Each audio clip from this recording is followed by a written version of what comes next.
Welcome to remix king channel. Lakshmidevi అనుగ్రహం చక్కటి ఆరోగ్యం కోసం శుక్రవారం నాడు గోమతి చక్రాన్ని పూజా మందిరంలో ఉంచుకోవాలి.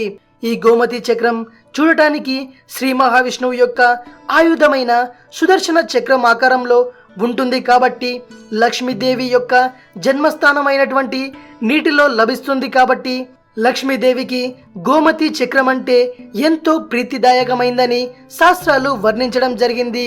ఎవరైనా తీవ్రమైన అనారోగ్యంతో బాధపడుతుంటే వాళ్ళందరూ తప్పనిసరిగా గోమతి చక్రాన్ని ఉపయోగిస్తే మంచిది. ఒక గ్లాసులో నీళ్లు తీసుకొని అందులో గోమతి చక్రాన్ని వేసి ఓం వం ఆర్యోనీకరి రోగ నశేష నమః ఈ మంత్రాన్ని 21 సార్లు జపించిన తరువాత గ్లాసులో నుంచి గోమతి చక్రాన్ని తీసివేసి ఆ నీటిని తీసుకుంటే అనారోగ్యం నుండి బయటపడి ఆరోగ్యవంతులం కావడానికి ఎంతో ఆస్కారం ఉంది.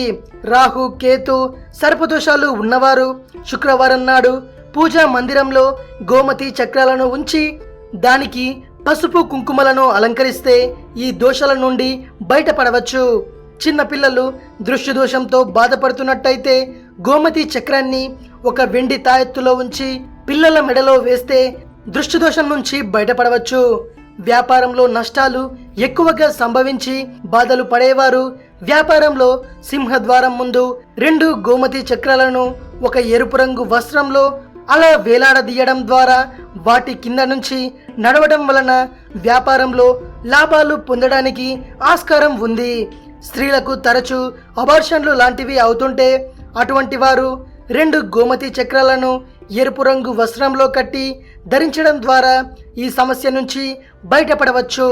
కోర్టు పనులు అలాగే ఏ ఇతర ముఖ్యమైన పనుల మీద బయటకు వెళ్ళిన గోమతి చక్రాన్ని దగ్గర ఉంచుకుంటే మంచి ఫలితం వస్తుంది. గృహ నిర్మాణంలో పునాదులలో 4 వైపులా 11 గోమతి చక్రాలను పెడితే ఎలాంటి వాస్తుదోషం ఉండదు. ఇది విషయం.